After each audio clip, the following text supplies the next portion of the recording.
M Q M Pakistan کے ترجمان نے کہا ہے کہ کراچی کے حلقے این اے 230 میں ایم کیو ایم پاکستان کا کوئی امیدوار نہیں ہے، اس لیے اس کی دستبرداری کا سوال ہی نہیں پیدا ہوتا۔ ترجمان نے کہا ہے کہ اس حلقے میں ہم نے کسی بھی امیدوار کی حمایت نہیں کی اور میڈیا میں چلنے والی خبروں کا حقیقت سے کوئی تعلق نہیں ہے۔ سینٹرل جیل کراچی میں تعلیمی سرگرمیاں جاری ہیں، سیکنڈری بورڈ کے تحت امتحانات لیے جا رہے ہیں۔ مزید جانتے ہیں سہولت جعفری سے۔ سہولت آگاہ کیجیے۔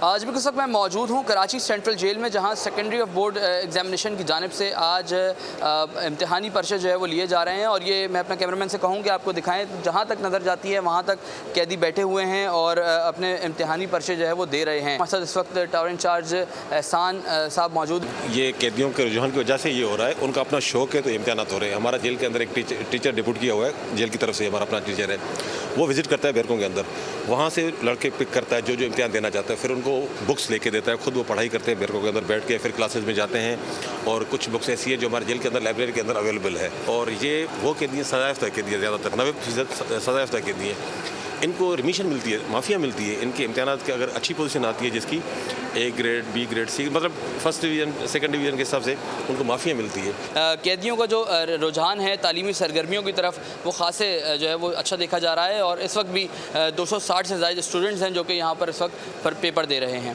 جی اہم خبر آپ کو دیں گے، اڈیالہ جیل میں بانی chairman P T I Bushra be be اور شاہ محمود قریشی کے خلاف توشہ خانہ اور 190 ملین پاؤنڈ ریفرنسز اور سائفر کیس کی سماعت ہوگی۔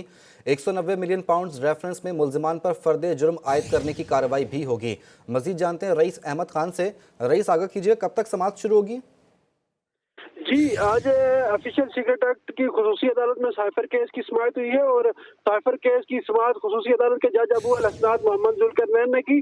سائفر کیس میں پروسیکیوشن کے 4 گواہان نے آج وکلائے صفائی کی جانب سے ان پر جیرا کی گئی ہے۔ گواہان میں cipher assistant Muhammad Nauman, P R O foreign office Iqra Ashraf, deputy director وزارت خارجہ شامون قیصر اور deputy director foreign office Imran Sajid شامل تھے۔ بانی پی ٹی آئی اور شاہ محمود قریشی کمرہ عدالت میں موجود تھے۔ پروسیکیوشن کی جانب سے اسپیشل پروسیکیوٹر رضوان عباسی اور ذوالفقار عباس نقوی ٹیم کے ہمراہ عدالت میں پیش ہوئے۔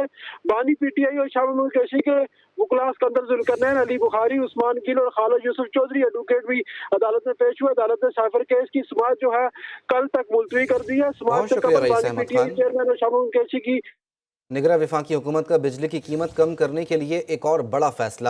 14 ونڈ پاور پلانٹس کو 20 ارب روپے کی ادائیگیاں روک دی گئیں۔ ونڈ پاور پلانٹ سے ٹیرف کم کروانے کے لیے 5 رکنی کمیٹی بھی قائم کر دی گئی ہے۔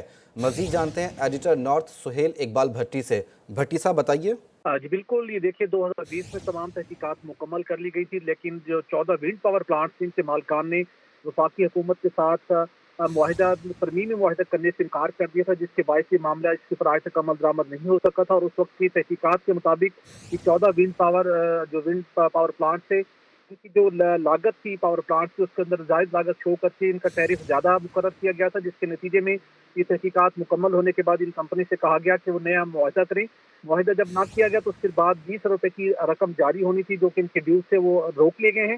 اس کے ساتھ اب پاور ڈویژن نے کابینہ کمیٹی برائے توانائی کو سمری ارسال کرتے ہوئے نئی حکمت عملی پرپوز کی، جس کے مطابق ان 14 آئی پی پی ونڈ پاور پلانٹ کے ساتھ اور شوگر ملز کے جو پاور پلانٹس ہیں ان کے ساتھ نیا معاہدہ کرنے کے لیے ضروری ہے کہ نئی حکمت عملی کے مطابق ان کو انگیج کیا جائے، اور M D P T I B کی سربراہی میں 5 رکنی کمیٹی کی سفارش کی گئی ہے، اور اس کے ساتھ مظفر آباد میں جو پانی کا مسئلہ ہے اس مسئلے کو بھی حل کرنے کے لیے کابینہ کمیٹی برائے توانائی کا اجلاس 26 جنوری کو منعقد ہوگا، جہاں پہ یہ فیصلے کیے جائیں گے۔ مٹیاری میں انتخابی سرگرمیاں تیز ہو گئیں۔ قومی اسمبلی کی ایک اور صوبائی اسمبلی کی 2 نشستوں پر مقابلے کا امکان ہے۔ پیپلز پارٹی کی جانب سے سابق رکن قومی اسمبلی مخدوم جمیل الزماں اور نون لیگ سندھ کے صدر بشیر میمن کا آمنا سامنا ہوگا۔ جمن چوہان کی رپورٹ دیکھیے۔ سندھ میں انتخابی دنگل، مٹیاری میں پیپلز پارٹی اور نون لیگ نے بڑے امیدوار میدان میں اتارے ہیں۔ حلقہ این اے 216 سے پیپلز پارٹی نے سروری جماعت کے روحانی پیشوا مخدوم جمیل الزمان کو ٹکٹ دیا، جبکہ ان کا سامنا نون لیگ سندھ کے صدر بشیر میمن کریں گے۔ پی ایس چھپن سے پیپلز پارٹی کے سابق رکن صوبائی اسمبلی مخدوم محبوب الزماں بشیر میمن کے بھائی نصیر میمن سے مقابلہ کریں گے۔ پی ایس 57 مٹیاری سے مخدوم جمیل الزماں کا مقابلہ جی ڈی اے کے امیدوار سید جلال شاہ جاموٹ سے ہوگا۔ یہ اتحاد بنتے رہتے ہیں اور بگڑتے بھی رہتے ہیں۔ جو نون لیگ کا اتحاد ہے وہ ہمارے ساتھ صحیح لگتا ہے،